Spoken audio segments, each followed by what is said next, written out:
ఏం చేసింది? నేను ఇప్పుడు ఇసాపల్లి ఆర్మూర్ మండలంలోని ఇసాపల్లి సబ్ స్టేషన్కు రావడం జరిగింది. ఎందుకంటే నేను గతంలోనే ఎస్సీ గారికి ఆర్మూర్ ప్రాంతంలో కానీ బాల్గొండ ప్రాంతంలో కానీ మిగతా ప్రాంతంలో వ్యవసాయ పనులు పొలాల పనులు చురుగ్గా జరుగుతూ ఉన్నాయి. జొన్న పంటలు మొక్కజొన్నలు చురుగ్గా జరుగుతూ ఉన్నాయి.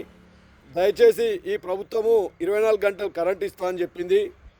కానీ ఈ ప్రభుత్వం ఎందుకోసం అంటే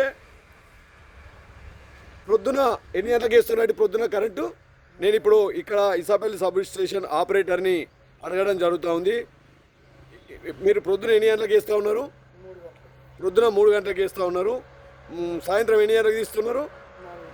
4:30 గంటలకు తీసేస్తూ ఉన్నారు. ఓకే, ప్రొద్దున 3 గంటలకు వేస్తూ ఉంది, సాయంత్రము 4:30 గంటలు తీస్తూ ఉన్నారు. వాస్తవానికి ఇప్పుడున్నటువంటి పరిస్థితుల దృష్ట్యా 6 గంటల వరకు రాత్రి వరకు ఉంటుంది.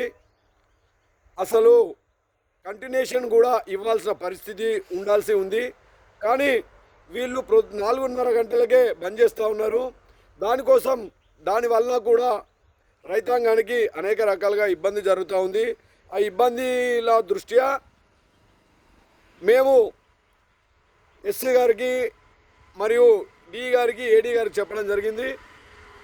వారికి చెప్తూ ఎందుకోసం అంటే కొన్ని సబ్ స్టేషన్ పరిధిలో 5:30 గంటల వరకు వేస్తున్నారని చెప్పి కొద్దిమంది రైతులు ఆర్మూర్ కానీ అంకాపూర్ కానీ వారు వేయండి సార్, ఎందుకంటే లేబర్లని కూలీ లేబర్లని ఒకరోజు పెడితే 1000-1500 ఇచ్చేస్తూ ఉన్నాం, మీరు గంటన్నర ముందు బంద్ చేస్తే మాకు ఇబ్బంది జరుగుతూ ఉంది, పార్కం పారతలేదు అని చెప్పి రైతులు కోరితే మేము చెప్పడం జరిగింది.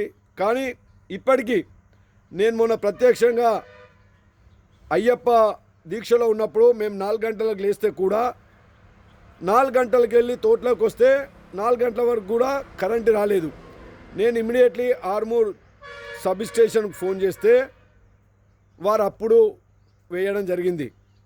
అంటే ఇక్కడ ఉన్నటువంటి నిర్లక్ష్యం కారణంగా వీరి నిర్లక్ష్యం కారణంగానే రైతులకు అనేక రకాలుగా ఇబ్బంది జరిగే పరిస్థితి ఏర్పడుతూ ఉంది. దయచేసి మీ లాంగ్ బూట్లో మీరు ఏ టైం ఇస్తున్నారో చూపిస్తారండి? చూపియారు అదట.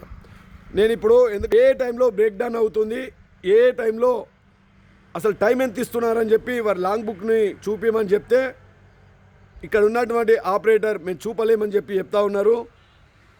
అంటే ఇదే విధంగా నేను అనుకుంటా ఉన్నా, ఇదే విధంగా కూడా వాళ్ళు ఎక్కడ చూపిస్తే వారికి ఉన్నటువంటి మాకు తెలుస్తాయని ఉద్దేశంతోనే వారు లాంగ్ బుక్ చూపించే పరిస్థితి లేరు. దయచేసి ఈ రాష్ట్ర ప్రభుత్వాన్ని కానీ జిల్లా విద్యుత్ శాఖ యంత్రాంగాన్ని కోరుతా ఉన్నా, రైతులు బాగుంటే రాష్ట్రం బాగుంటుంది, దేశం బాగుంటుంది. దయచేసి రైతు అంగానికి ఇబ్బంది లేకుండా ప్రభుత్వం ఇస్తా అన్నటువంటి పూర్తి స్థాయి కరెంటుని ఎలాంటి ఇబ్బంది లేకుండా ఇవ్వవలసిందిగా నేను ఈరోజు ఇసాపల్లి సబ్ స్టేషన్ని విజిట్ చేసి ఇక్కడ ఉన్నటువంటి వ్యవస్థను చూడడం జరిగింది. కానీ ఇక్కడ ఉన్నటువంటి ఆపరేటర్ అఫీషియల్గా లాంగ్ బుట్ని కానీ ఏది కానీ ఇవ్వలేదకపోతూ ఉన్నారు. నేను ఇప్పుడే ఎస్సీ గారితో ఇక్కడి నుంచే మాట్లాడతాను. దయచేసి ఇది ఎందుకోసం అంటే ఈ వీడియో